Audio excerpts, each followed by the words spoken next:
Got my lost pages. It's all about humanity.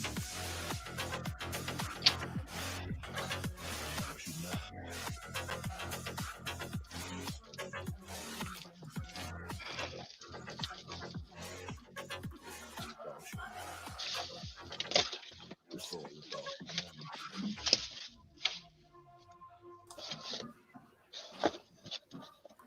I love the part where the guy like throws his head off in that intro. Oh yeah, that's from Shoots his Battle. head straight off. Yeah. Yeah, that's from Battle Wizard. I've never seen that. Actually, most of the I've seen all those movies. clips from that intro I haven't seen yet because I think they're too new. Right. You know? And but yeah, dude, I'm totally down with checking those out. Like if they're dubbed, I hate reading Right. kung fu movies. So I've seen, dude. I have seen them all, just about all the Shaw Brothers. That's for sure. Yeah, the Shaw Brothers are awesome. Even their shitty ones are awesome. Yeah. Absolutely, and the Blu-rays of those are fucking amazing. They don't have a speck of print damage on them. They look pristine. And my local Alamo Draft House actually had a Shaw's festival where all weekend they were showing like Shaw Brothers nonstop. Got to see One Armed Swordsman. Got to see Come Drink with Me. Got to see 36 Chambers of Shaolin. Nice. That one's the weirdest one of all, actually. It was, 36 Chambers of Shaolin. That's one of the best. That's one of the best. That's definitely the manliest training scene of all time. No, I'm talking about because the sequels don't line up with each other. Oh no, they don't. No, not at all. But they're good. It's crazy. I haven't seen them since I was 20 something. That was literally 15 or so years ago. Jesus, They were- And didn't it make you want to run off? Didn't it make you want to run off to China and join find the Shaolin Temple? I'll be honest. Badass. The only reason why I ever watched any of those was because of the Wu-Tang Clan. Wu-Tang. That's the only reason why I ever watched any of those fucking movies. That's funny. Was Well, because that's of great. those They dudes. brought it, dude. Seriously, they brought a lot of people that normally They did. never found those movies and made fans. So Didn't one of the guys from the Wu-Tang Clan make a kung fu movie? It's Yeah, the man with the iron RZA. arms. yeah, it's Iron terrible. Man with the Iron Fists, and there's. A I thought it was sequel, and pretty that's good. terrible. Actually, I seen it, and they had what? Deep fucking Sauce. Russell Crowe in it, and Russell Also Crowe had Crowe those and guys. Batista. Yes, Batista. That's right. Yeah. Yeah, and he was so horrified by his performance, he was like, "Oh shit, I think I need acting lessons." And that's why he's like actually not a bad actor now, is because he saw his performance and that one and just cringed. That's awesome. But yeah, I mean, I wasn't crazy. I wasn't crazy about that movie myself. Here's the thing I don't understand: why watch modern, like sort of like little like satire or recreations of old awesome movies, where you could just watch the old awesome movies? Do you know what I'm saying? Some people don't like those old awesome movies. 'Cause I they're know. old. Exactly. I like them. Honestly, like the Five Deadly Venoms. Oh, The concept is really, really awesome. Oh, But it's if you awesome. if you just like took away the visuals and you just had the script, you'd be like, what retarded person wrote this shit? yeah, you'd be up shit's creek Like, for sure. You would think that writer had a mental disability, right? They did. It's not the best Venom Mob movie. The best Venom Mob movie is Crippled Avengers. Yeah. Check that joint out. It's I want to know amazing. when Phil and his brother are going to attempt a Five Deadly Venoms type of book. Because to be honest, they've pretty much covered almost everything with the Lost Pages. Right. You know? Oh And- my god, like every genre. Exactly. I checked out the Lost Pages. Like he sent me a copy, 2 copies actually, the Myth of the Lost Pages and the Lost Pages. And I got to be honest, like I was highly, highly impressed with this. I got to be honest. Look, Phil, I'm gonna be straight with you, dude. I'm not gonna pull any punches. I'm gonna be fucking straight, dude. Do it, brother. Magic Cop, I couldn't get into it, dude. Like I just Yeah. wasn't. I don't. Maybe it's the Miami Vice feel to it or whatever. I just like it. It felt like an Adult Swim type of book, which is good. That's not a bad thing. sure. It's just something that I couldn't get into. But I got to tell you, like with the Lost Pages, like dude, you won me Fire. back big way. You know what I'm saying? Yeah. And to be honest, not every character in there I was into. Like there was a couple that I went like the swashbuckler character. I wasn't hyped on. In the first book, let me open it up. Which one's that? Wild Card, the pirate? No, Wild Card. I got to be honest. In the Lost Pages, like I wasn't in a Wild Card in the Lost Pages, But Yeah, in right. Myth of the Lost Pages, that character kind of won me back a little bit, For with sure, the yeah. story and the talking dog and the hammer and all that kind of stuff. I was really Yeah. into that. In his short story in Myths of the Lost Pages, you get to see much more of the character. What's put on the forefront in the main book with when he's a pirate in that time is kind of like the setting. He really wanted to utilize Joe's art a lot there to let that speak. And since that story is set to a poem, it's very superficial. You're supposed to take in all of the art in that, and you don't get a lot of personality from the character in that. That's why I really wanted to throw in that Egyptian story in the Myths of the Lost Pages. The second book, like you won me back on that one in the second book, dude. Like Masquerade, although it's beautifully done, Yeah. it's well done. I'm talking about from the art to everything. But that's one of those characters that I just can't get into. And I think with Lost Pages, it doesn't matter if you like every character in this book, you're still going to get something out of it. You know what I'm saying? Like, yeah. And that's what the goal was, creating this thing, is because, we had a lot of characters that we've accumulated over the years of, working, my brother and I working together. It started with the Silhouette. He was the first one that we made in like 2012. And we did really crappy indie books and took them to cons of photographs of my brother and I and our friends in front of a green screen. I know. That's so cool. Yeah, so this is like the second issue. But from this character spawned a huge universe. And that's what we were trying to do, is trying to make a book that kind of catered to just a comic lover. If you like comics, any type of genre, there's going to be that genre in this universe through these characters. And like you said, you might not be keen on the Masquerade, even though it's, kick ass, but there's character Crimstone in there. If you're into, high action, really intense art, Bisley style stuff, or if you like more Frank Miller tone, Alan Moore writing, the Silhouette could take you there. Right. So that's what we were trying to hit on all cylinders and finding, a genre and character that kind of appeases all of the readers there. Well, that's the beauty of anthologies, isn't it? It's like when you're reading an anthology, or if you're watching one of those old Amicus horror movies, like Vault of Horror, Tales of the Crypt, or House of Drip Blood. It's like you'll be watching one story, and it's like, you know what? If you're not digging it, that's okay, because guess what? In 5 minutes, the next story is going to start, and maybe that'll have like a vampire or like a werewolf or zombies in it or something. Well, and this is just my opinion, but the two characters that stood out to me the most were Silhouette and Crimstone. Yes. But the problem with Silhouette was awesome no matter which way, and done on the writing, dude. Like you really brought me into the story on that one. Thank you, man. So yeah, that definitely is. I don't know who wrote that, if it was you or your brother, but you got one of you, like whichever one of you guys did it, like you really sucked me into the book, and that's Thanks, something man. that not a lot of writers can do. You know what I'm saying? Brian's one of those writers that can do it, but I'm enough with Brian. I'll try. We're not talking about Brian. I'm just faking it. But the thing, Crimstone, I liked it, but the only problem is that it felt too metaphysical. You know what I'm saying? Like Crimstone was more of an idea rather than an actual character in the story. And that's when it started to lose me a little bit, but yeah, I kept expecting like it to become like a physical, like a being, you know what I'm saying? And like I don't quite understand where that story's going yet, but I still like the character design. Oh my God. And Preston, dude, brother, the art.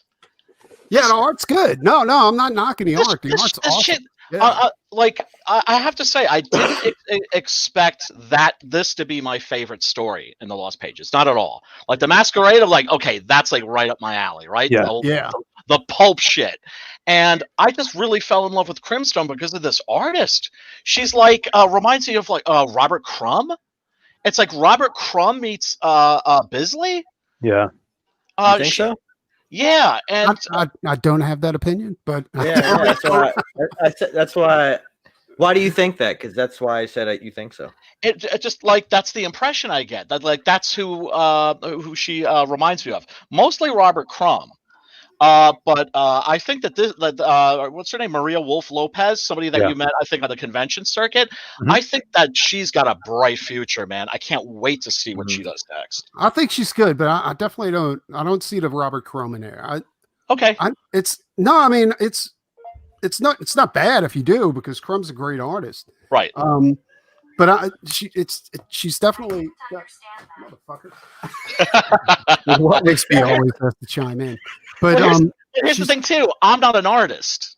You're an definitely- artist, so She's you have to definitely give good. her And eye she's on got it. her own style. Like I really can't compare it to anything. I want to say Bisley, but she's not. She's not a Bisley type of artist. But she's definitely got her. She made her own mark in this Yes. story. You know, Yeah. and I like that. You know, like she made the character her own. But Beautiful. yeah, work. dude, I'm gonna let you talk for a minute. You know, go ahead. Sure, And, yeah. educate us a little bit. Awesome.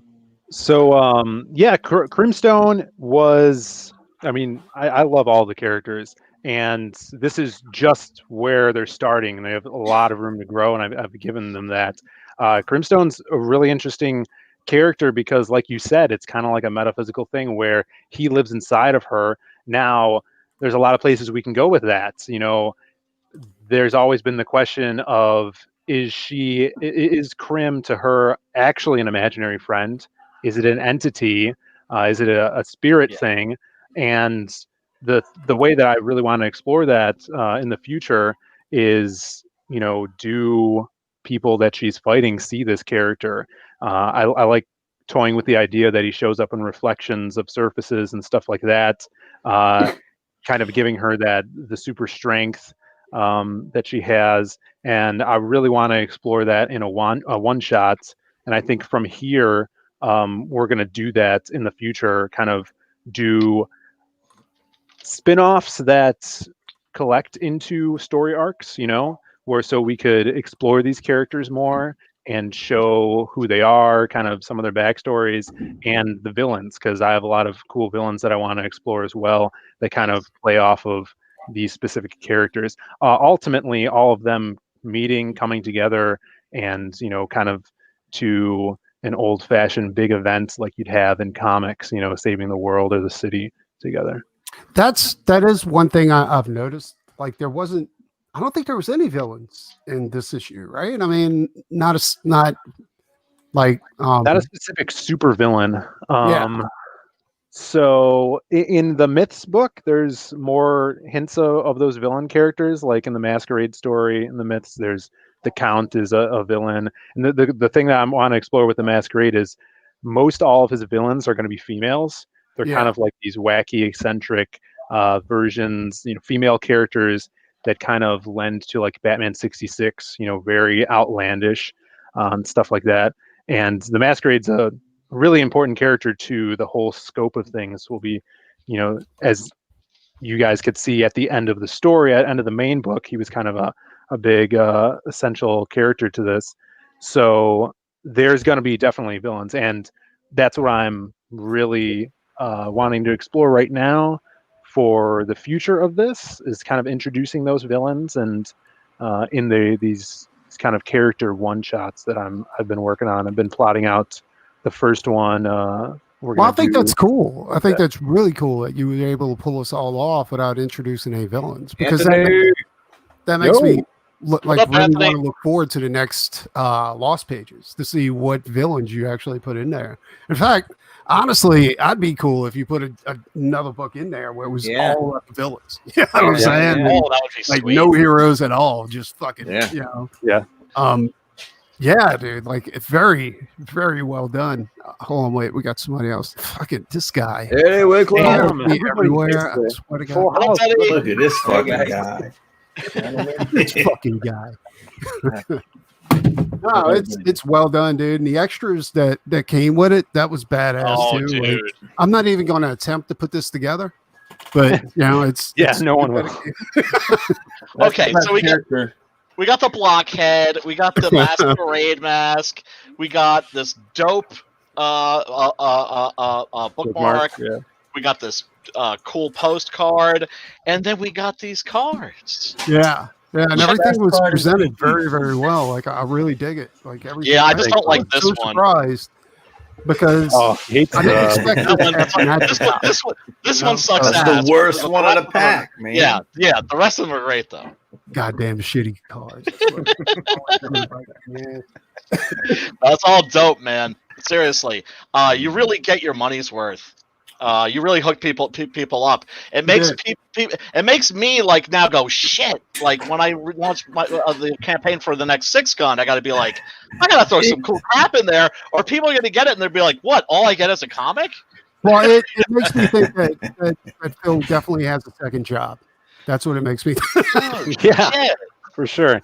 Yeah, we definitely went, above and beyond, kind of overboard with that, just because I was so excited about this universe. And I'm like, we have these characters, and I have that main book, which is a complete story. I want to introduce everybody to these other guys that we have, in the Myths book. But if you guys didn't get that extra book, I wanted you to still know about those characters. So I threw in the trading cards and the little bios on the back. It was just kind of like a cool extra thing for me to concentrate on and give these characters a little introduction to the readers. But yeah, it was a lot, and it's for the fans, man. It's for the readers, so they could learn about this stuff, build the foundation, and hopefully build a fan base. So this could have some longevity to it. I like that in the Myths book. You introduced 2 new characters. Yeah, was it 2 new characters or was it 3? Like I know there was Ink, right? There's a few. I think it's so there's the 3 story or 4 stories of the characters that are in the main book, and then I think there's 4 or 5 extra characters. If you look at your trading cards, let's see. Well, I know it was Vane. Is it Vane? Vane is one of them that was introduced. Yeah, Vane is the sim character, the one you did the card for. He's the demon Oh, hunter. that's right. The people. The Yeah. people is another character that I was. Look, it's anybody can create another Captain America, right? Yeah. But what you guys did, y'all didn't recreate Captain America. You see what I'm saying? I think Yeah. what you guys did was you made the Punisher look like Captain America. For sure, man. Yeah, it's like Casey Jones mixed with Cap and Punisher. It's funny how that character came to be. I share an office, a workspace with my brother at our day job, and he was just Google searching something, and I saw an image which I thought was a baseball bat that said "We the People" on the baseball bat, and it just clicked in my head. I'm like, that would be awesome for a character's weapon, and then what I realized, I looked again, and it was just a picture of the preamble of the Constitution. That's And it just looked like it because it was the paper rolled up, and it looked like Yeah. a baseball bat. And so I'm like, and as soon as I saw that it was, in my head, it was this baseball bat, I'm like, oh, an amazing image for a character would be the baseball bat over his shoulder, and it's saying "We the People," and then on his back is tattooed the whole writing of the preamble. And then so if you read that story, that's kind of the last page on it. Finish that. I'm going to interrupt you for a second Yeah. because I have to say, like, with all the mess that's going on in politics right now, as far as the presidency and everything like that, I think this character is probably the most relevant character in comics at the moment. You know what I'm saying? And it's like, that's one thing that I can say right now is that our politicians right now, it doesn't seem like they're speaking for us. Yeah. But you managed to create a character based on the Constitution, and I really dig that, because I think that, like, if you guys ever decide to do a spinoff, like maybe even a one shot, I mean, I would really think about doing that character as your as maybe your first spinoff, because of what's going on right now, because it's so relevant. I appreciate that, and that's funny because on I think it was either The the Fourth artwork of is July- top notch too. By the way, I really dig is. the art. Yeah. the By art the in way, that? thanks for the spoilers. I haven't even read mine yet. Oh my god, it's just an image. Not disputed, Dick. So yeah, I think it was either the 4th of July. I think it was the 4th of July, and there was a bunch of political crap going on that day as well.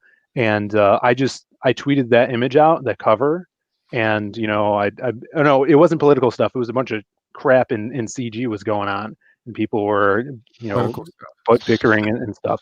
So I tweeted that image out, hashtag 4th of July. I got like 100 likes on it and a bunch of retweets just because of that image, the character, and when you see it, you immediately could know what's going on with that character.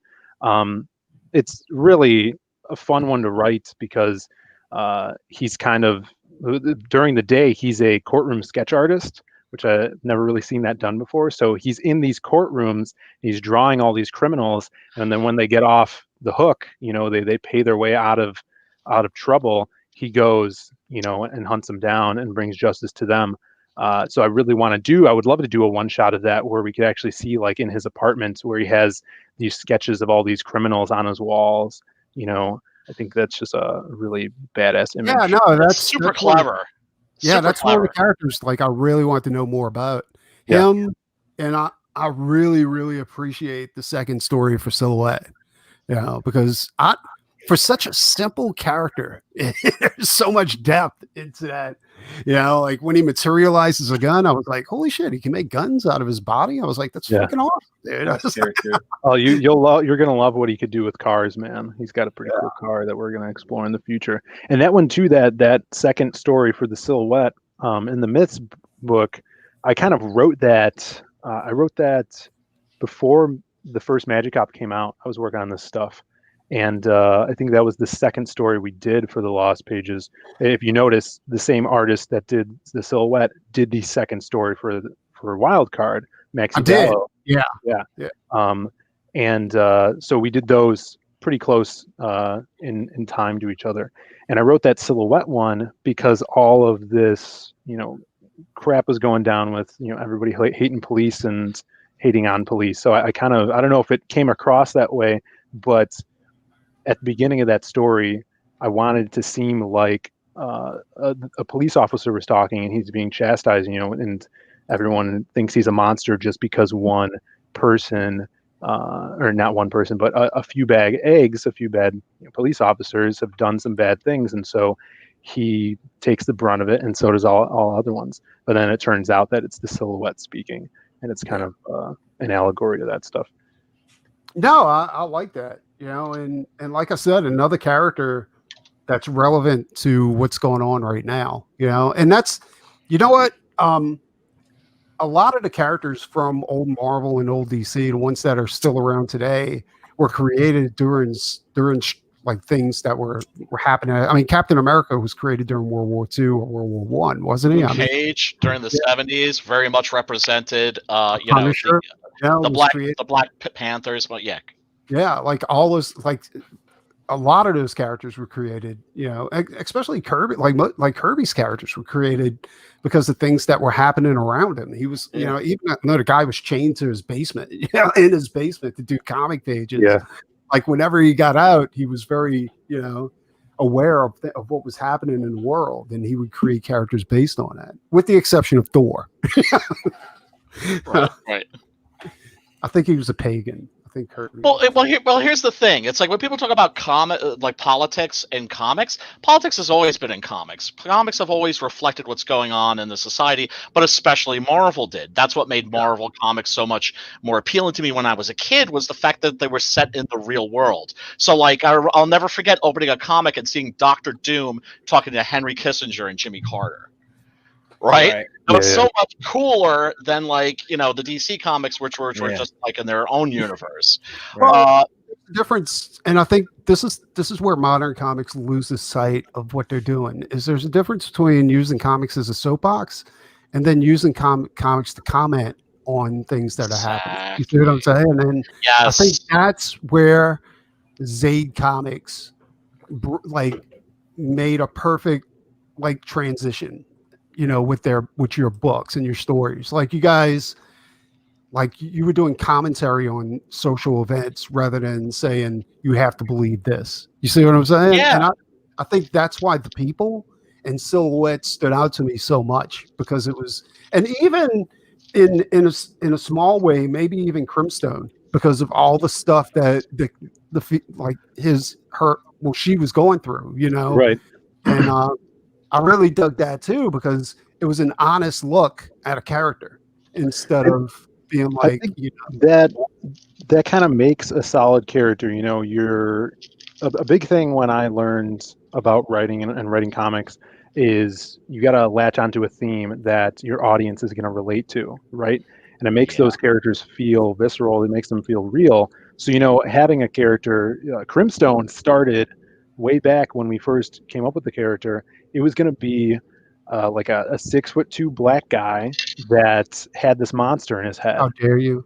and How he dare would see this monster, but that's what it was, and he had some crappy name like Thrash or something, and it wasn't fleshed out. And then I lived life a little bit more. I had a girlfriend, that came and gone, and I'm like, I feel like this character would work better as a female character, and you give reasons for why she sees this big monstrous character. You could tie it to the imaginary friend thing. She's gone through a lot during her life. She's dealt with all this mental crap, and it's basically her coping mechanism. But then you could flesh that character out more and be like, or is it this entity? You can go many ways with that. And I loved that aspect between the symbiote and Eddie Brock throughout the comics and even in the film and stuff like that. So I really wanted to try to inject that into the character where they have this relationship. They've known each other their whole lives, but since Crim's been in her head this whole time, he's been beating up all these demons inside of her, that he's a fighter. He almost, to an extent where he gets her into trouble because he eggs her on. So I think it just basing those characters in reality lets your reader be more connected with them. Absolutely. I also like that you created a strong female character. Yeah. Thank you. without I was super defining worried about that. sexuality Oh or anything man. like that. You see what I'm saying? Like, because that doesn't matter. You know what I'm saying? It's Mhm. it's all about the struggle she went through, and that's what caught me about that, because I was like, it wasn't an easy road, that she was overweight. It was relatable. It was Like, relatable, and she decided that she didn't like her body, so she started working out. She was working out those demons. Like, that's cool, because that's how you're supposed to do characters. And the other thing I liked was the fact that Crimstone, it's like, well, where has he been? Mhm. And he's actually kind of pissed off at her, Yeah. right? Because he's been locked up. And Mhm. the way that you did it all, and that ambiguity of like, is this thing real, or is it just her imaginary friend? Is she going insane, or is it this entity? I just like, I didn't expect Crimstone to be my favorite story of the Lost Pages, but yeah, it is actually my favorite. And So I I love need this. you to be honest with me for 1 second. Did you base Crimstone, like the looks, off of Brian Crisco just a little bit? I got these guns. Maybe a little bit. But I want to say I'm so glad that you guys have totally different favorites, stories. Yeah. And I've been getting that a lot, and maybe in a month or so, once, because people are still ordering the book, which is awesome. Thank you so much, everybody. And they're still getting them. I want, people to read it, and I'm going to send out a survey to see which characters, kind of rise to the top of people's favorites. Sure. For sure. So, but I've heard that people love the Silhouette. I've heard, Ace loved the Silhouette and the Masquerade, and I dig that. And here's you were talking about the people, and you really like that art. Here's a preliminary sketch for the trading card that Yeah, that's badass. What? Do you have that on your campaign? Like, is that something you can get through to pick a campaign or something like that? This was like a preliminary sketch. We actually, and then he did an 11x17 one. Oh, okay. So we sold that one, and then I bought this was the fan art that he actually did for the Silhouette, and I bought it from him. Yeah, that dude's badass, dude. Like he's Amazing. really good. I like his stuff. You know? Killing it, man. And you said that he was just a fan, right? Like, Who is that? Yeah, Who is yeah. that? He entered the fan art contest with this piece. He won it, and then we hired him to do the people. Of course he won. He won. Oh, that's awesome. So we hired him to do that, and then he colored a few of the other stories in the midst of the Lost Pages book. But yeah, guys, do fan arts because we're always looking, and we're willing to hire awesome artists. So definitely do that fan art. Yeah, it's still available. Are you going to be eliminating any of the perks like now that you're in demand, or? I think so. I think we're going to take down. I don't know if the sketches are still up there, but I probably should take those down if they are. And then, I mean, we still have a lot of original art if people are into that and want to get some sick art. There's a lot of that left. But yeah, we're going to keep it up throughout the campaign for Magic Cop 2, just so we could, people want this. If it's in demand, definitely go pick it up. I don't see a problem with keeping a campaign open. Not at all. Especially if since it's being fulfilled. You know what I'm saying? Yeah. Like while running another campaign simultaneously. Like, I mean, if the other campaign was running late or so, then I would see a problem with that. But you guys are doing it right. Like, that's what I mean. Vinny was, kind of like the forerunner for that idea, because he had City of Venus in while he was doing Through the Woods and his other books, and I thought it's a great way to do it because you're just leaving this up as like an online store, Exactly. Now, if when we do the next Lost Pages thing, we'll probably take this one down, and then we will, if we have some extras, offer the first book on there, or maybe reprint with a new cover or something like that. But also, when people are getting the book and they're posting pictures of it on the Twitter, you don't want people to be like, oh, like, hey, check out this book, it's awesome. You can't get it anymore. The campaign is closed. Yeah. But yeah, if there are any lost souls out there that haven't backed this yet, do so. I'm gonna go on record and say that this is my second favorite CG book after Merry Boys. I'll take it, man. That's awesome. Appreciate it. I have to say that too, actually. Like, Spectacular. Besides Doc Salem, it's one of the best books. Exactly. Oh yeah, well, I mean, yeah, that goes without saying, though.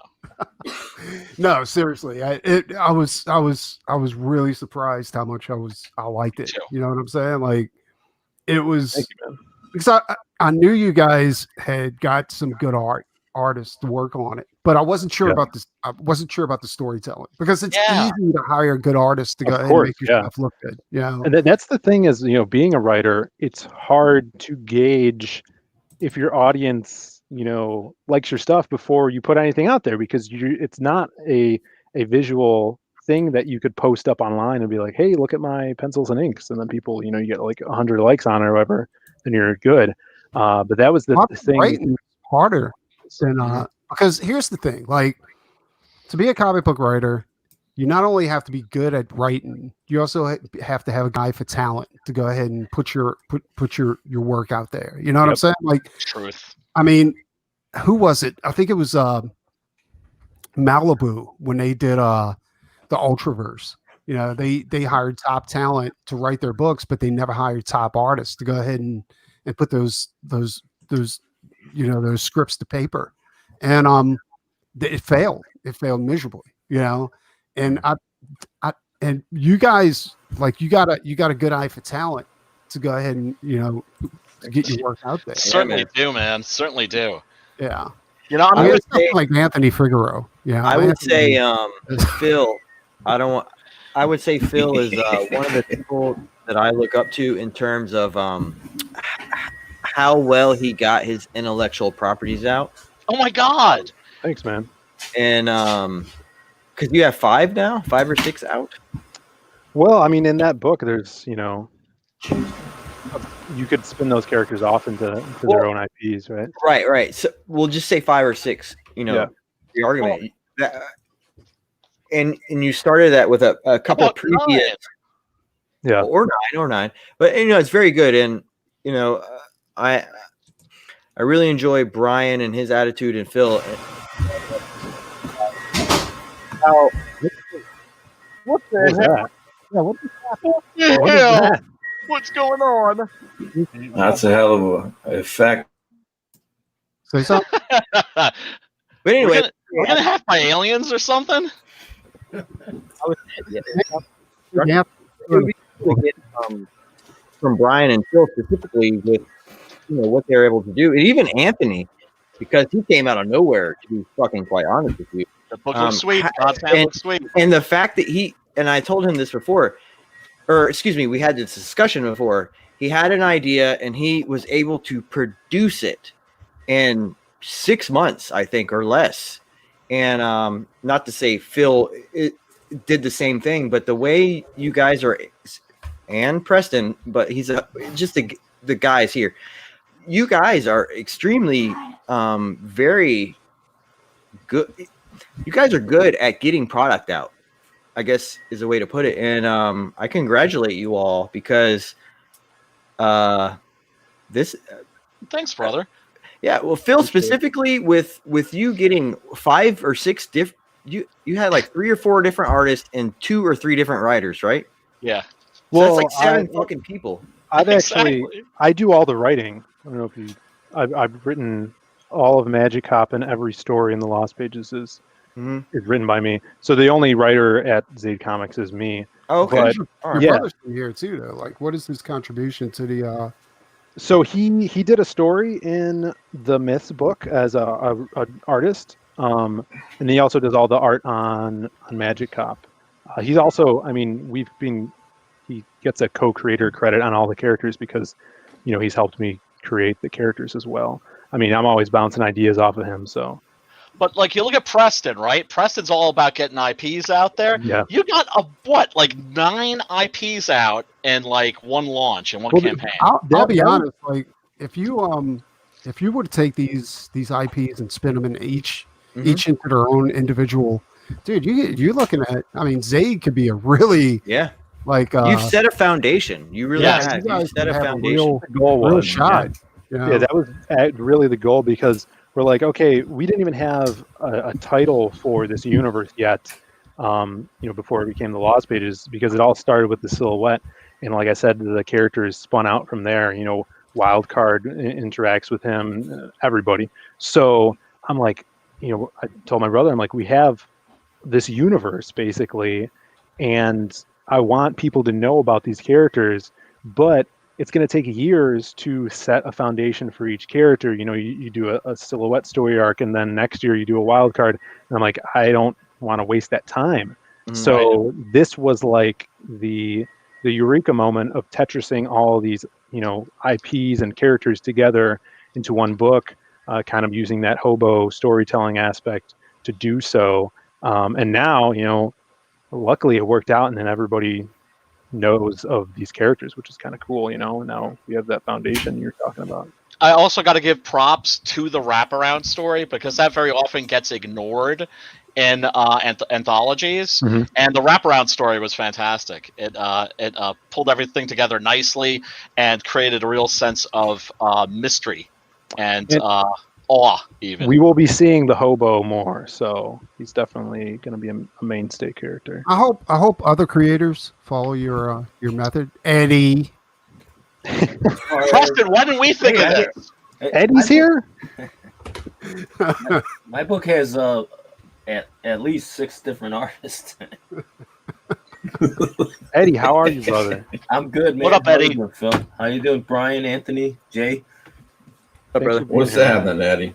Preston? No, No, man. that's another book I'm looking forward to. Is Eddie's Silver Wolf. Like, Yeah, for sure, man. Looks badass. Anthony, I'm still waiting on my book from Anthony. Anthony's trying to dig me, I think. Like, What is it? What are you waiting on? I sent that. It's in the mail. What are you talking about? That's what they all say. Come on. like literally, we live blocks from each other. Yeah, bro. Really? It's probably sitting They'll in probably go to post the same office. Wendy's or the same McDonald's or some shit.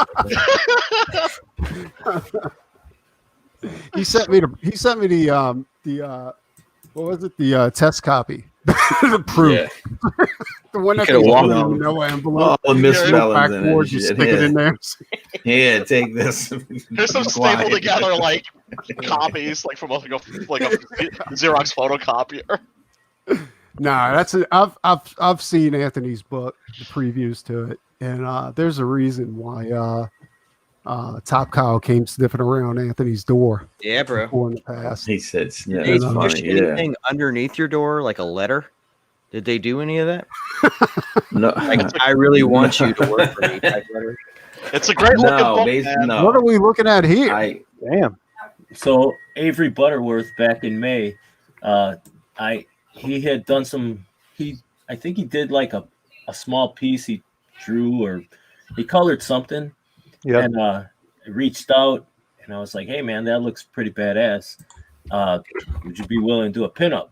And this is a pinup for some characters that appear in Sovereign Wolf, the second story. They might get a spin-off of their own. This is exclusive to Preston's channel. Oh yeah. This is the when you seen my pitch for military repo men. Mhm. This is that team. They get sent out to recover anything stolen from the military or that comes up missing. So this is they're called Energy Force.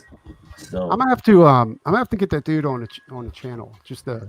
Have Avery's awesome. He just had he was just in the hospital, but he's Yeah, better. COVID. No. He had some blood pressure stuff, I think. Ah. But he's doing better. And yeah, Avery, kick ass with the people. We might have him on for. I think we're gonna have him on for some more Lost Pages stuff in the future for sure. Maybe the next one. yeah, he's got like I liked him because I'm a big Dennis Cohen fan, and Yeah. he's got that kind of look, and then he also got that like Francis Linnell Yu, so it looks really cool. So He reminds me of somebody like an old Marvel artist, or was it DC, something like that? it's Like, Dennis Cohen, right, for Hardware and for yeah, Green Goblin. that's what it is. Yeah, it was the yeah, I remember, yeah, and I really dig that style. Like that's it.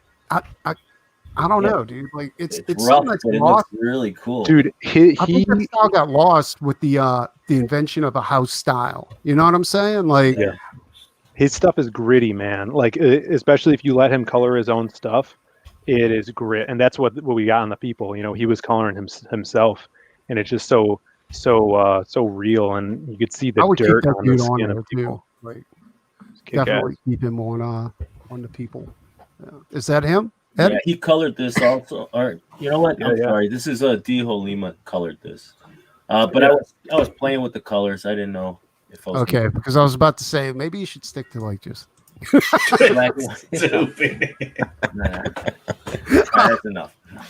Check this out, though. This is Anthony did this piece for as a fan piece for Wildcard, man. Blew my mind. Oh yeah, I had fun with that one. What happened to the anatomy? Is all fucked up? No, I'm just kidding.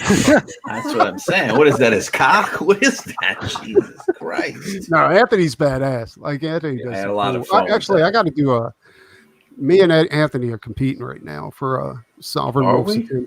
Eddie's Yeah, has an Anthony- attention. So Oh yeah, I forgot about. Yeah. Anthony Got a little inspired- menage a trois going. Yeah, I'm working on Lit Devil's piece right now. This is what I'm doing for Lit Devil. Let's see. Hell yeah. Oh wait. Let me Yeah, get but the Anthony, on camera that out of the piece, you way. just captured the character, brother. Just Yeah, that's so It well. was fun, man. It was a fun character to do. We decided on the characters that not too many people were doing. This is the Lady Midnight for the Lit Devil. And Look this at is that, the man. cover. You Oh can definitely. Yeah. That boy can Oh. sling some paint, bro. no, Yeah, bro. shit! That boy Damn, I can gotta sling change my paint. underwear after that. Me too. I got to do the same thing. That's That's all just you. That's Badass. just normal. Badass! I can't believe that he's drawing like the next Six Gun Gorilla. That blows my mind. I'm so freaking psyched for that. Eddie doesn't draw. No, I'm kidding. you're right. Yeah, dude. There's a bunch of things coming out, but I got to be honest. Like, there's a lot of people that kind of shouldn't be doing comics. Yeah, no shit. They need But to go you back want to to name school a little names? bit, And, That's the question. And maybe do a little bit more practice. But yeah, you guys. Who we talking about? Huh? Who we talking about? Not you. We ain't talking about You, you. definitely not. I don't want to accidentally hire him. You know what I mean? That's a perfect concern. But Lost Pages is definitely like there's CG books out there right now that are competing with mainstream books. Like literally, like when people do the best book of 2020, our books are coming up. You know what I'm saying? In conjunction with like X-Men and Marvel and stuff like that in DC. And actually Doc Salem, I found out yesterday that I got nominated for one of those. But for what? I can't remember. It was dude, that's awesome. Beautiful book, by Critical the way. Blast Award, I think. Really? Right? Nice. Yeah. Oh wow, that's amazing. But there was a bunch of CG books nominated for a Critical Blast Award because they're that good. You know what I'm saying? Like they are there. And because like the guy said, he said you're going to see more of these books pop up because the quality has gone up significantly. You know what I'm saying? Yeah, it has. Well, here's the other thing I wanted to say is like us doing these books, man, we're competing, with guys that are making shit tons of money on their campaigns. So we have to put this extra work in, and we didn't even bring this up, but the Simon Bisley cover, I was just blown away that I was able to get that. And some of them, dude, that was we all were. Nobody beats the Biz. I know, right? Well, Preston, you got signed one, right, brother? I did, and that's dude. Fuck yeah, I did. Oh, badass. Going out with my other stuff. I'm a Bisley. I got a whole box full of Bisley stuff, dude. Like, and then Simon pops up with a Bisley cover too, and I was like, "What the fuck, dude?" Yeah, he's got all these covers for CG guys. So yeah, man, going above and beyond. I always say, I stay up until like freaking 4 a.m. most nights working on this stuff, and I would rather lose the sleep now and make a name for myself for the future, and then I could sleep when I'm like in my 50s or whatever. Dude, you keep putting work out like this, and by the time you reach Anthony's age, you will definitely be able to get to. You will not look like this. Yeah, always remember the average workaholic entrepreneur works 80 to 120 hours a week. Yep. I don't even think he can do 120 points. That's one thing I'll say for us, just as a scene, as a group, we bust our asses to get these books out to people. And it's a job, but it's a fun job. I'm saying, I'm not complaining because it's fun work. Like you learn how to make money off your hobby, and everybody in America should, especially if you've been around really good, leaders or people like in the CG movement. If you can make money off your hobby, you are living the fucking dream. Yes, and that's why like the Alex DeCampi quote. I don't know if you've seen that on the Twitter today, where she's like berating her fans. Oh, did you see that? That was horrible, dude. Like, oh my god! She's like, I already. What was it? Absolutely disgusting. It's sickening. If there's one way to get your money, it's to yell about people not giving you your money, right? It's unbelievable. It blew my mind when I saw that. And here, our backers, our fans, our readers, they get love. Because y'all are the ones that basically make our dreams come true. Right? I mean, like Preston was saying once, it's like you can't be depressed doing this shit. Mm-hmm. We're making comic books, so it's like even when it's you get down a little bit and a little bit in the dumps, like with anything, because this is a marathon, it's not a sprint. You always get to that point where you're just like, oh man, I don't feel like doing this, or whatever. No offense to the backers, I do get depressed whenever I got to do fulfillment. It's not that I hate getting the books out to you guys. Yes, it's just that I hate putting them in a bag. Exactly. It is. It sucks. There's a cure for that. Listen, there's a cure for that. What you do is you get your little shitty part-time job. And when you go do your shitty part-time job, like you race home to do shit like this, you're like, oh, I can't wait to tape some boxes together. I can't wait to do that. You know what I I'm mean? Yeah, telling just you, a real man. shitty job. You know what I mean? That's why when I you work at start to Walmart. you start to get Like a pissed off, fluff, like, oh be a man, fluffer or something like that. You know, you happen to go. Jesus. You're like, I can't wait to touch some cardboard. Fuck, man. Well, Jay Money used to do that. I think Jay didn't you used to do that. I didn't say, Jay, it's good money, baby. I'm not gonna knock it. Fuck. What did I do? you're a fluff boy for the girls. well, For- No, I didn't mean for the girls. That's the easy. That's the easy. I wouldn't do comics if I was in bed to be the fluff, but I wouldn't do comic books. Yeah. You'd never right, see me. I'd live on the set. We're Check this having out. fun doing this shit, man. It's a passion shit. project. Ooh, what's that? Oh, So that's a box, Oh, right? wait a Did your minute. Let me put you on girlfriend full make that for you? screen. Yeah, the girlfriend put together a short box. Dude, that's With, all. Oh, your girlfriend rules. Yeah, all of That is the. sweet. She went and took the book to like the library and photocopied pages, and then squashed it onto this box. Oh, Dude. We got all my CG books are in here. So you guys, when you guys get married, or I don't know. You have to ask her. Don't put Phil on the She spot might like are. that, bro. Maybe she's already married. Who knows? I don't know, dude. They, Look, obviously she's awesome if she made that. In fact, yeah, when I was looking at that box and thinking, damn, wouldn't that be cool as like a perk in the future? dude, Yeah, that awesome. would, but they're fucking expensive. Yeah, I know, yeah. I know. looked into it. Seriously. I know, but yeah, it's like you'll be like sometimes like fuck. I'm really sick of bending Gemini mailers. Right? I've been bending Gemini mailers for like an hour or something like that, and that's when we start to get pissed, and that's when you need to slap yourself and remind yourself we're living our dream. Either that or just get children to do it. You can get if you have kids, No, you can make them sit no. there and do You it. don't want to kill a You family know. member. Chinese slaves. Yes, whatever. I mean, go to you could go to Home Depot and be like, look, bro, I got No. for you to full And- partner. No, You know what I'm saying? Penn Station. That's where you find like the farm girls that have I'm just in like come to the Louisiana. big city to chase their dreams. That's when you get them. Yeah, Well, but you look- here's the problem. Some Don't down get bad family farm members- girls. If you get your family members to go ahead and help you pack boxes, you just have to keep a really close eye. Yeah, Things go my like- brother and I. Oh, both- look shit up. Yeah, because You just gotta, that's why you use your own children. You understand? Because they know if they fuck the boxes up, they know what's going to happen. I'm It's that picturing fear. Anthony It's not. They're not doing it for me for love, Preston. They're not doing it because they love me.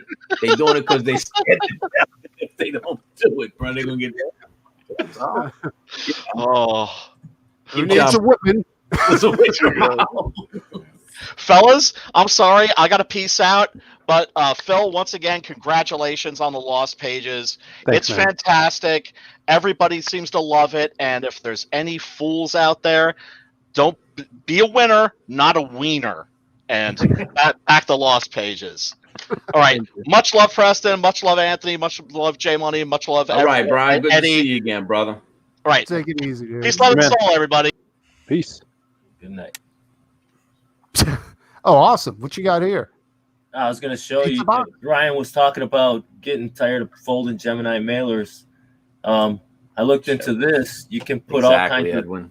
things on here, Sorry. and it's the boxes are going to be 12 by 7.5 by 1.5 inches. So I'll be able to fit a rolled poster in there instead. Actually, I think Zaid, didn't your Oh, books? You sent that to me in one of those, didn't you? Like, So I had it was kind of probably similar dimensions to this, but yeah, I some of the boxes, I sent in those, and then I also had the comic mailers. But you had a big pack, so I sent it like that. So pull my screen up real quick. I have something similar to what Eddie's showing. So have you guys ever heard of the Comic Mint? No. .com? oh, that's all. No. Oh, really? That looks badass. Yeah, that's what I got. That's what. Yeah, and Phil- it's super, and they fucking ship everything, and they got their label right on the inside. Oh, that's cool. Yeah, Yeah, it's that's probably what the I'm same working thing on. Eddie was showing. Yeah, and I use the comicmint.com. I mean, I don't anymore because I don't buy any main labels anymore. I just don't. Yeah. and one of the CGC guys, because every once in a while, if there's special books that come out, I'll just buy a 9.8 straight from him because he presses them before he sends them. So he'll get them from the shipper. He'll heat them up, he'll press them, and then he'll ship them, and you'll guarantee to get a 9.8 every single time. I still need to get a hold of your collection and just like take it. Just take your like. Eddie. Eddie, did you get a chance to read the Lost Pages? I read The Silhouette, and I read We the People. I think those were both in the midst of. How did it end, Eddie? You're slacking, Eddie. Yeah, I am slack. Trust me, I am slacking. I got so much stuff to do. Dude, I leave my house at 4 a.m. I don't get back till like 4 p.m. Yeah, but I know, dude. Yeah, that union life. On your lunch? I got my Doc Salem in front of me. Stupid Nice. motherfucker. That's nice. I got Doc Salem over here too. I just don't have Sovereign Wolf or all the trading cards, God's trading Hand. cards, posters, and prints As soon as that motherfucker, are at the motherfucker comes in, you'll get it. Oh yeah. Oh, I thought they were in. You never got it in yet? No, I got the proof. I got the proof. I got the main proof. I'm waiting for the shipment to come in. As soon as the shipment comes in, they wait. I want everybody to know I'm busting Anthony's balls right now. I know, yeah. Anthony's book is meaty. Just It'll like be worth the wait. like It'll be worth the wait. book. Like, Yeah. It's a meaty book, you know. No, it's like Phil said. I mean, we're over here and we're having to compete, with a lot of people who have a lot of subs, a lot of backers, a lot of money, a lot of stuff like this. And so you gotta compete some kind of way. You know what I mean? And so I made my book 80 pages. It started out, 52. We made it 80. You throw in a lot of little, we did the metal, we threw in the metal bookmarks and stuff like this, a lot of little mini prints and shit like this. Because again, you got to do what you got to do to compete. You know what I'm saying? And it's that way you get to people and they look at it and they say, wow, look, this was really worth it. And then they're going to come back and buy again from you, specifically if your work is good. If you get it in their hands and your work is good and your work is solid, and they're going to look at it and they're going to feel good about the money they spent. That's my objective, is that when you get my book and you get my package, you feel good about the money you spent. And you feel like, wow, this is totally worth it, man. Totally worth it. I would say go back Anthony's book, but you can't. That's it. It's done. And Anthony, dude, you almost hit 20K on this book. That's fucking phenomenal, dude. Sweet. Was that your first book? It was good. Yeah. Your first? Yeah. That's kick-ass, man. Yeah. Well, I was going to piggyback off of Anthony and Phil's comment about, how easy it is for like the big two to put something out. I mean, they can come out with an idea today, and in 2 weeks they'll have promotions, advertisements, just because they have so many people working for them. As a writer, like Phil and myself, I'm sure there's thousands of ideas we want to put out, but when you collaborate with other people, you can't force them to work fast. That's why I like the Lost Pages. You got some interest in some ideas. You get to feel which ones you want to put out, next. Yeah. Me, like I'm a 2-finger typer, and it's terrible, So there's people waiting on me, and but again, we just have so much time in the day for us to produce something. So when we do, we want to make sure it's the best we can, and eventually we'll have a network. Just like look at all the fulfillment centers that are popping up with John, and I think it's RJ from Critical Blast is doing one in the UK. So eventually it's just going to be like the old days at Marvel and DC, where Phil writes a story, goes to the artist goes to the colorist, and then hey, off to the printer, because I'm sure the printers are taking notice that there's so many CG books. They gotta be, bro. Absolutely, they have to. Gotta be. Mixum's gotta be fucking paying attention. Yeah, so they're like, hey, let's try to help these guys out. What can we do to help you? That's just how better companies operate. And then eventually, like, we'll have a whole network where it's just a well-oiled machine where we can probably do monthly books, monthly floppies if we wanted to.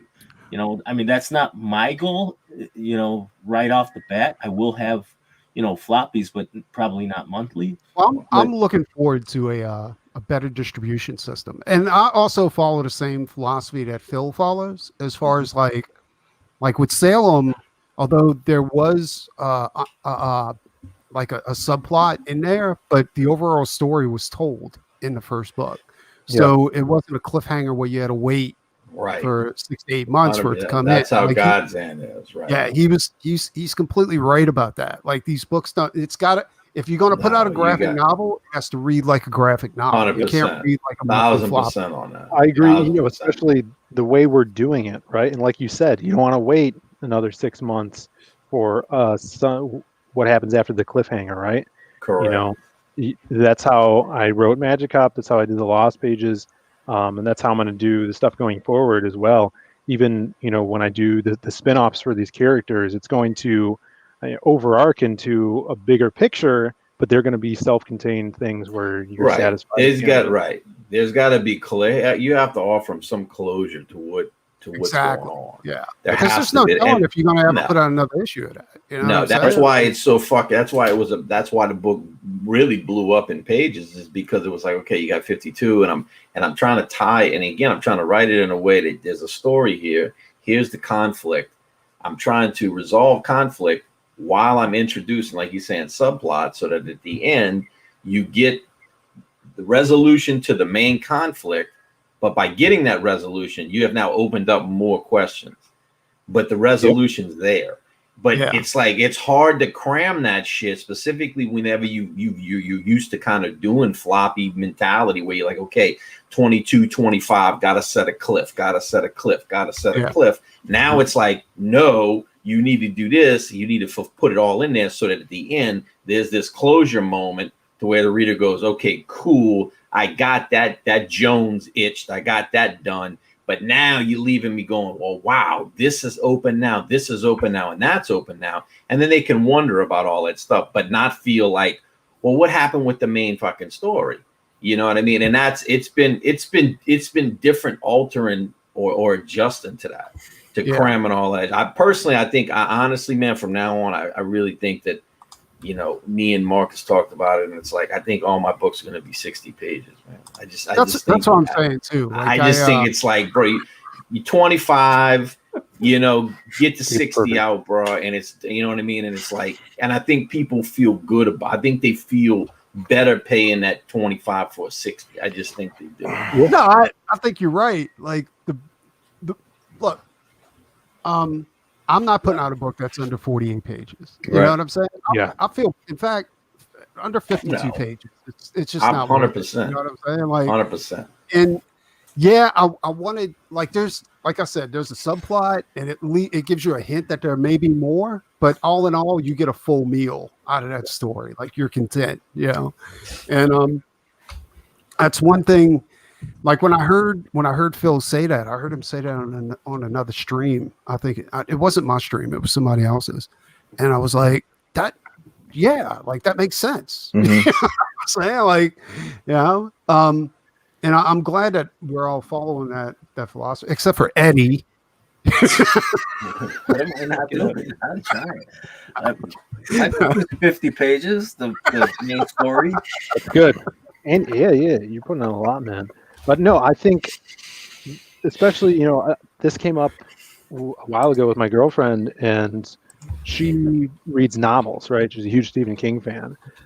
And we went to the comic store or whatever, and she was flipping through floppies, and she's like, there's like no page. This would take me 5 minutes to read this thing, And it's like, you look at a floppy and it's 22 pages and it goes by super fast, especially for people that are used to reading things that are bigger than comic books. Not if you read all the ads. Oh, dude. Yeah. And then mainstream stuff, 8 ads in that thing that takes up pages as well. So they fly by. So that's why with what we're doing, Magic Cop is kind of our bigger graphic novel. It's basically 4 issues in one, and it's a full story. And it's going to take a little bit to read, but still, when people got there, they're like, "Oh, I read it in one sitting," and they were super engaged in that, which made me super happy, because that was the first thing we talked about earlier, where writers don't really have that gauge on if people are going to like their stuff, because especially when me back then, that was the only thing I had to put out.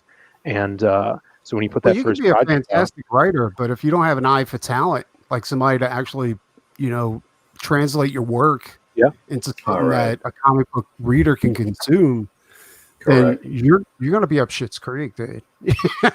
And I think that's where editors come in. Like that's where editors and people like that, they're like, you're a great writer, but we're going to team you up with, Jay, or we're going to team you up with Anthony or somebody like that, And but fortunately enough, like you and your brother have an eye for. Well, you said you're the only writer for Zaid. Like you got a really good eye for that. Obviously. I mean, I'm looking at 2 books right here that home runs, both of them. And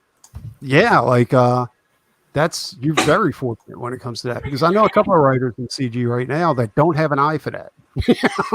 Right. You just throwing them daggers all over the fucking place, bro.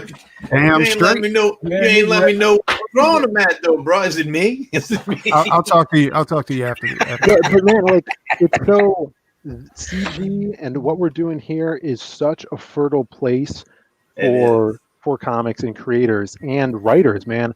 When I was looking at the Lost Pages, I had the pick of the litter. I got Kyung Lee for a story in the Myth of the Lost Pages. It was super awesome, super pro to work with, awesome manga style. From the stories that I had, and you look at those trading cards. Dan Fraga did a trading card. Doodle Bag's on there. We got Preston on a trading card, and through everything, I would not have been able to do it without the community. And without the success of Magic Cop 1, because I wouldn't have known anybody. This book really came to be from being around all you guys and making a name for myself, making friends, and being like, hey, I got this cool idea. We're doing this big project. You want to be a part of it? And, I would have thought I would have been able to get the guys that I have. And I definitely would not have been able to if it wasn't a part of this bigger thing. Because before when I wrote some of these stories, like that wild card story in Egypt, that second one, I wrote that years ago, and before I even knew what crowdfunding was. That was such a good story too. Like I thank really you. Before I knew what crowdfunding was, I tried to do that with another artist, and I just got jerked around and couldn't find someone that was motivated enough to do this stuff. Now I'm working with guys like Joe Ball right here, a badass that's doing crazy arts, and it's all because of you getting in here with Magic Cop and being a part of CG, man. And I want to commend the King Toad guys too. Yeah, they're putting out some great stuff. Yeah. And Joe Ball Gaze is going to be turning. I think he's turning Sunsworn into a comic series, graphic novel. Besides his already like a novel itself. Dude, that cover, that book just looks awesome. I saw pictures of him showing off the cover and stuff, and just in print, it looks so good. People have been giving me some, I've just been, checking the gossip around on Twitter, but everybody's saying that Gaze's book is well written, and it's a really good read. The real deal. I don't have time to read novels right now. Cover is beautiful. The cover on that is beautiful. It's like velvet. It looks like velvet, man. You talking about Lost Pages, or are you talking about Gaze? I'm talking about Red Eyes. Oh, yeah. That book. He didn't want to say Gaze. Yeah. Oh, Red Eyes. Is it Red Gaze? Well, Red Eyes. I'm okay with them too. They spend money.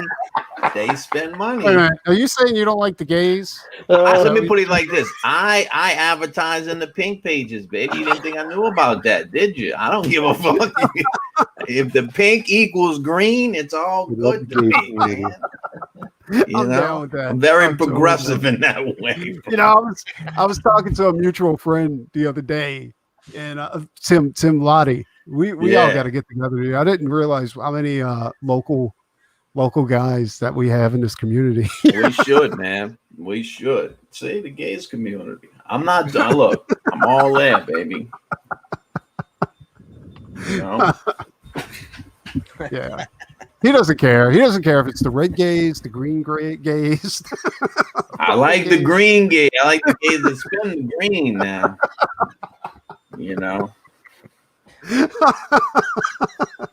This is so going to get clipped, and we're going to get in so much trouble. Justin, are you I in don't- Russia or something? Well, it was good I having a love that. YouTube Look at channel that. while we had it. I like that, Jay. That looks good, man. Yeah, Commie J. Jay, Tommy That J. fake Commie Mark. Jay's, is what that is. Jay, I should totally giving us do that slow motion thing going on. one. Shit. Now it's tightening But, up a little bit. I know it's rush. I know it's cold, baby. It's, you know. So it looks like I would say like go get Anthony's book, but you can't because Anthony closed that shit. He's like, fuck fulfillment. I just want to give you guys my book. I don't want to give you any more. But Lost Pages is still available. Oh, wait a minute. Oh yeah. Magic Cup 2 coming. Sovereign Wolf is still funded. And he's doing phenomenal, dude. Like Eddie's killing Beautiful. Big it. ass man paying off. I think Eddie, you're almost to the point to where you're making a profit, aren't you? Like, Oh no. isn't it after you hit 20K? I'm not. I'm so nah. This is a passion project to its full extent, man. Of course, I'm gonna overprint, have books ready for the next campaign and for shows if they ever come back. But God, they have to come back. this was dude. I funded still a miss long it. time ago.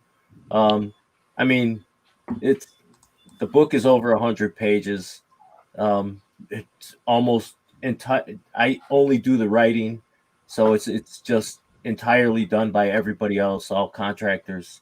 So I put a lot of money into it, but it was all planned, So Are you approaching like breaking even or? no, It's like fuck no. What are you No. crazy? but I hear you, Eddie. I hear you. I'm sorry. I said I hear you. No, yeah, these big, especially being a writer, man. You got to pay everybody, and that takes takes the toll. But it's like you said, a passion project. I mean, Lost Pages for a long time we were in that boat. You see, you guys should really talk to Adam Lawson with the Failed Hero Project. Yeah, yeah. Adam's playing a long game. You know what I'm saying? Like his game is like this is good what he's doing with Indiegogo and stuff like that. But I talked to him a little bit because we're planning on working on something in the future. And like the way he explained it to me, it makes complete sense, right? He's like, you got to look past Indiegogo. He's like, you got to look into getting like worldwide exposure and distribution, through Books A Million, and places like that. He said, because that's the real goal, he said, I'm going to make some money on Indiegogo, but it like the big picture is everywhere. To be a publisher, to publish books. Yeah, for sure. Yeah, he's 100%. looking on digital fronts and stuff like that, and I know he promotes on TikTok as well, which is really cool. Well, I was That like, guy- how are you guy's doing a everywhere. leatherbound edition? I was like, that's some serious book right there, dude. Yeah, dude. Yeah, I can't wait to do that one day. I definitely want to do a collection of a big Lost Pages story arc where it actually looks like the book in the comic, big leather That would be bound phenomenal. grimoire. That would be seriously badass, dude. Yeah. I mean, Adam has I think he knows his stuff. Like and he's also talking about game development, like bringing the IP into a game, like a board game. Yeah, he's got a role playing game on Kickstarter, which I backed. And I also talked to him because I'm part of I'm a big tabletop gamer. I used to be a role player, but not so much. But So you're a geek. yeah, I'm a geek, fake geek girl, Nerd. Yeah, but I would love to have a tabletop game, miniatures with this, similar to, if you're familiar with Zombicide or things of that nature. But Yeah. tabletop is, dude, there's whole cons dedicated to tabletop games. yeah, the You know what biggest I'm one is saying? right Like, here in Chicago. well, there's one called CoastCon, and the actual show where the dealer's room is like it's minute compared to the gaming room. The gaming room takes up a stadium where it's just all tables and just like tables full of games. Yeah, this one's called Adepticon, so it's It's one of the biggest. And then in Indianapolis has Gen Con. Gen Con, yeah. The world's biggest gaming convention. Yeah. Yeah, I can totally see a Lost Pages game. Yeah. Hell yeah. Totally That'd be do that. fun, man. That'd be cool. My brother and I actually designed kind of like a tabletop card game. It was going to be called Tower of Power, and it's like you play as these different characters from time, like different warriors from time. So like you have like the Aztec warrior, or like the Chinese monk warrior, or you had like a modern guy who's like a professional wrestler. He's kind of like Macho Man or Randy Savage, so crazy stuff like that. And you're basically like in the game of death, so you're fighting up a pagoda of different villains that are warriors as well from different times. So we were working on that before we did the comic stuff, but that would be fun. And, I'd love to see Lost Pages anything, man. I can't wait to do more with these characters. Right. Maybe have some of you guys work on it with me. I'm down. Awesome. I wasn't sure, but I'm a fan. Like, I wasn't sure what kind of writer you were going to be. Yeah. But you've more than really scared with the Lost Pages. You know what I'm saying? Like, yeah. Appreciate it. Maybe I'm too honest. I should say. I love that. I knew you was going to be awesome. That's the thing. You never know when you're just a writer. So to get the feedback is really cool and very motivating. And like you said, Magic Cop and the Lost Pages are very drastically different, and I write them totally different. Magic Cop is an homage to those 80s crime shows like Miami Vice. It's written like that. There's no internal monologue. It's very, I pay attention and study the structure of those shows to kind of give it that feeling, and the art style is totally different as well. And this one, Lost Pages is an ode to comics. I'm doing every genre I can and trying to write it in that genre. So, you said like with the Masquerade, you could see it's very much that old-timey golden age pulp character where it has an omnipotent narrator telling you, setting the scene for you. Then you go over to something like Crimstone, which is more, 90s, and then you go to something with like the Silhouettes, more like 80s with that internal monologue. Well, let me ask you another question, because something just occurred to me. So, like the characters you introduced in the Lost Pages right now, like are the Lost Pages going to be like Dark Horse Presents, where the next time you put out a Lost Pages, it's going to be a completely different set of characters, where you're like testing them out inside the Lost Pages, and the characters you have now are going to be developed into a series of books or something? So it's not going to be like Dark Horse Presents. It's the Lost Pages is basically like Sin City, right? Sin City is the title of the book, but you have these characters that live in this world. I have, all those characters are already kind of like fleshed out, and I know they're going to be in that world. So when I do my one shot, that's the Silhouette, it's going to be, maybe it'll be like, oh, Lost Pages presents the Silhouette, and that's the story. Or the next story arc I have is going to be called Lost Pages Gold, because each of the stories in there have a theme of gold. The villains, they have a theme of that. So it's going to be the Silhouette. I could tell you the subtitle is going to be called El Dorado, and it's going to be, when it's collected, it's going to be Lost Pages Gold.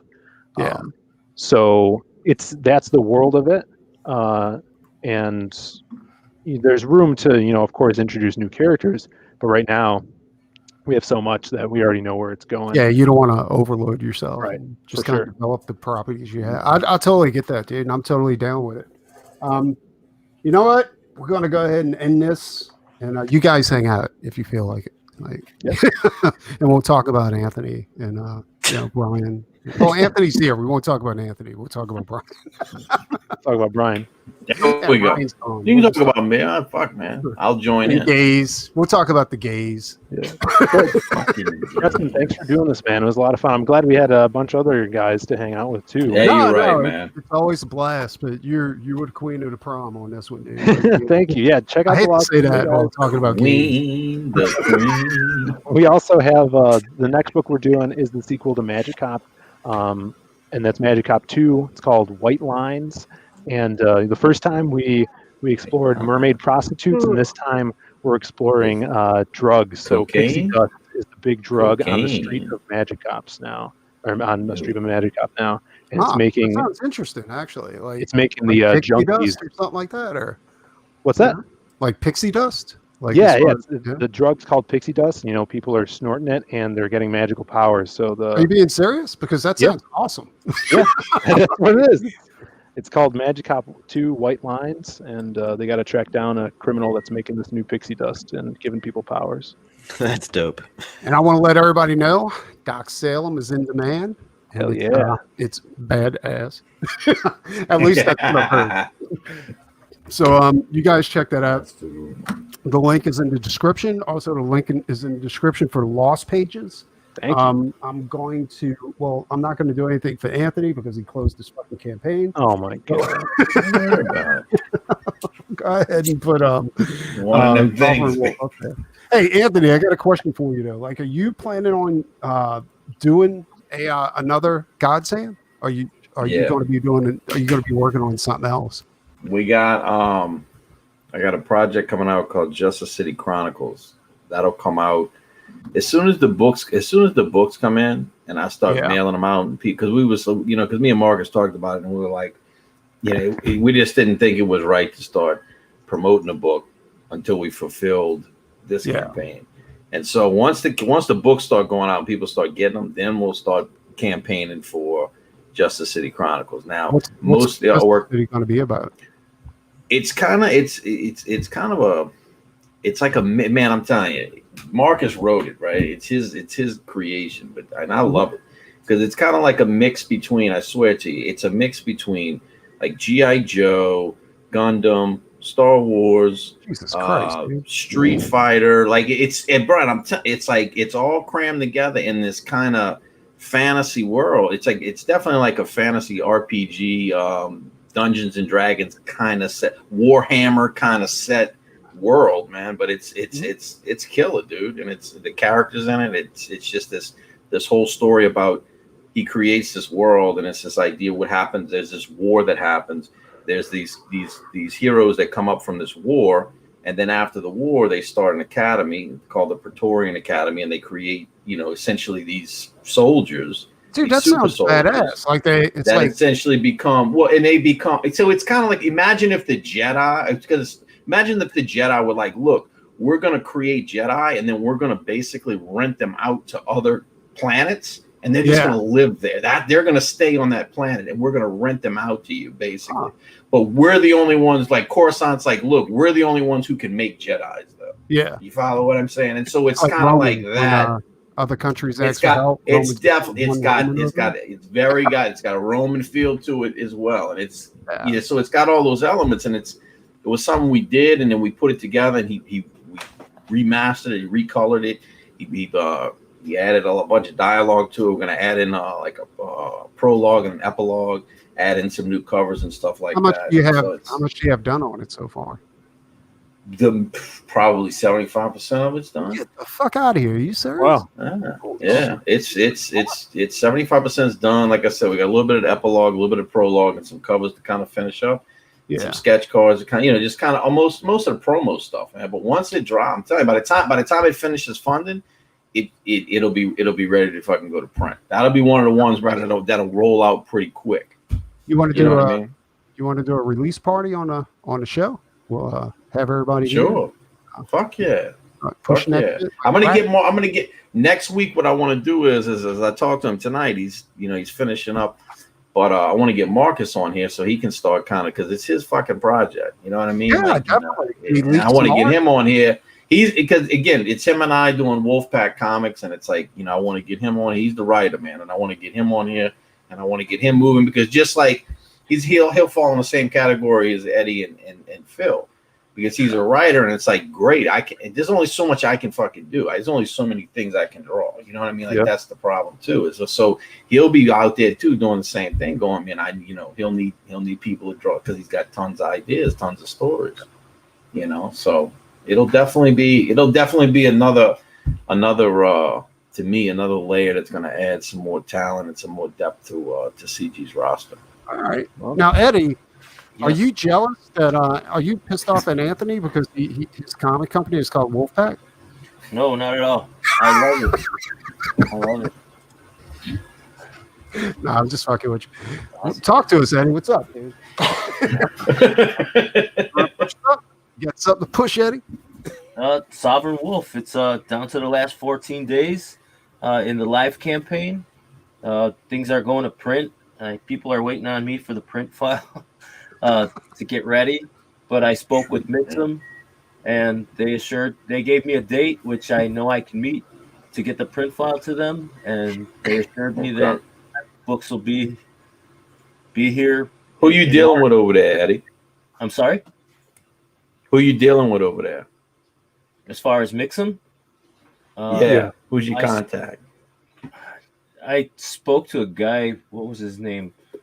Was he like Australian or English? No, he's here in Chicago. He's here in Illinois because they have. I guess they got bases all over the place. Yeah. So I think my guy's name was Joseph or Jeremy. I had a lady named Sarah. First was a Joanna, then I got a lady named Sarah, and she's real good, man. She knows her shit. Yeah. Speaking of Mixum, I was going to ask Phil. Hey, what? I know you use Mixum, right? Yep. And for that cover, it's got like a velvety feel. Is that just a regular matte finish? I noticed that too. Like, if I tell you, are you going to steal it? No. I think it's unique to your books. Yes, Phil. Yes, I am. Yeah, it's a special lamination over there. I know my boy Passion for Drawing. I call him Passion for Poaching because he always steals my ideas. So he's using that for his book Doom Fate. But yeah, Mixum has that. It's not the regular matte one. It's a special lamination. Oh no, that feels. It's got a weird feeling to it. Yeah. Love it. Yes, I think Sweens was rubbing his special parts onto it. He said, from Oddity Sweens. Yeah. And then Chimera did SOS, right? Didn't he? Yeah, his is really cool. So that's a different company. That's something print. AP? Is that AP? No, let me see here. Because he has this weird texture to his. Yeah, that's really cool. Cool. It's like there's like grain on the paper, or like nipples. You see like how it's like shimmery. It's like nippled. Here, let me see. It's got to be in here. I'll tell you what. We're going to end the broadcast. You guys take it easy. We're going to talk shop, and I'll see you on Monday. I'm going to have Robbie Musso on here. Robbie's Robbie. You going to get a Robbie on? Robbie's going to be on. Robbie's a toy designer. I'm going to come swing by. When you having him on? 8:00 Monday. And I'm gonna see if I can make it. It's gonna be tough. Robbie's going to be on. Robbie's a toy designer, and he's also the one of the artists for Transformers. Oh yeah, and Robbie's good, man. Yeah, so he's that's going to be interesting. Robbie's story of how he got into to be a Transformers artist. Like Robbie's a boss, son. Like, I'm gonna let him tell a story because it's a gangster fucking story, son. Yeah, it's crazy how he did it. But so check it out Monday. I'll put the ad out as soon as we're done, and you guys take it easy. Whoa.